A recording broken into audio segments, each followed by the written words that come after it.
Welcome to Uma சமையல். நான் இன்றைக்கி ஹெல்த்தியான லட்டு ஒன்று பண்ண போகிறேன். அது லேடிஸ்க்கு ஜென்ஸுக்கு எல்லாருக்குமே முழங்கால் வலி தலைமுடி வளர்கிறதுக்கு எல்லாத்துக்குமே நல்லது. டயர்டாக இருந்தால் ஒரு உருண்டை சாப்பிட்டா நல்லாயிருக்கும், ஆரோக்கியமாக இருக்கும். அது எப்படி பண்ண என்னெல்லாம் வேணும், அதுக்கு தேவையான பொருள் சொல்கிறேன். பச்சை பயிறு 1 கப்பு, கருப்பு உளுந்து 1 கப்பு, பொட்டுக்கடலை 1 கப்பு, வேர்க்கடலை 1 கப்பு தோல் எடுத்தது, பாதாம் 1 கப்பு, முந்திரி ஒரு 1/2 கப்பு, இதில் பாதி.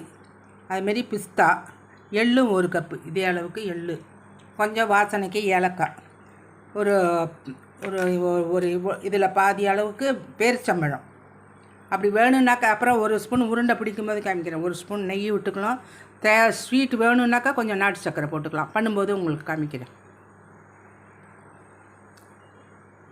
இது ஒவ்வொரு சாமானையும் தனித்தனியாக செவக்க வறுத்துக்கணும்.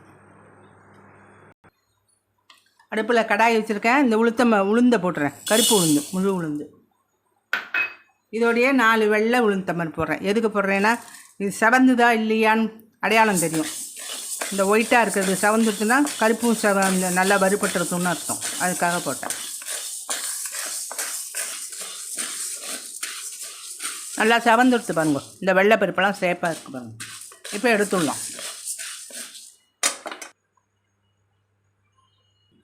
அடுத்தது பச்சை பயிறு போடுறேன். பச்சை பயிறு நல்லா செவந்துடுத்து பாருங்க.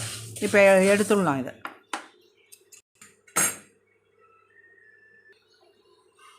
இப்போ வறுத்த வேர்க்கடலை தான் இருந்தாலும் கொஞ்சம் சூடு பண்ணிக்கிறேன். இதோடையே பொட்டுக்கல்லையும் போட்டுறேன். லேசாக 2 லேசாக சூடானா போதும்.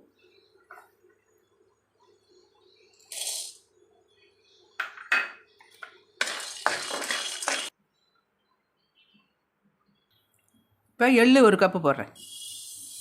நல்லா படப்படன்னு வெடிக்கட்டும்.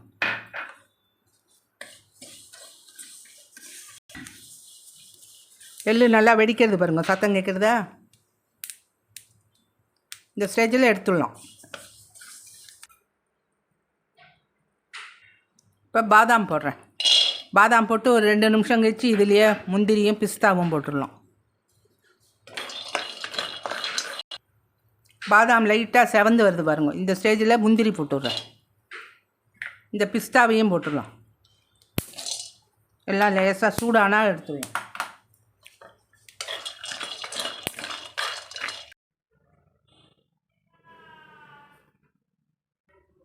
ரொம்ப நைஸாக அரைக்க வேண்டாம்.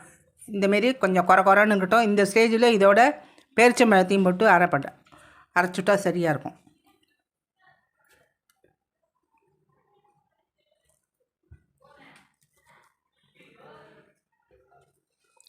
இந்த அளவுக்கு குறன்னு இருக்குது. இதுலேயே நாட்டு சர்க்கரை போட்டுறேன். இன்னும் கொஞ்சம் சேர்ந்த மாதிரி வரும்.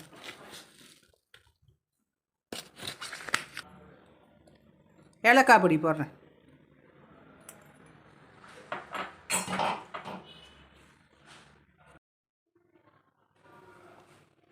நெய் 4 ஸ்பூன் விடுறேன் வாசனைக்கு.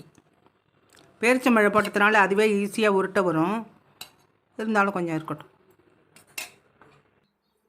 ஹெல்த்தியான சுவையான லட்டு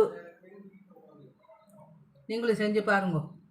ரொம்ப ஆரோக்கியமாக இருக்கும் சாப்பிட்டா.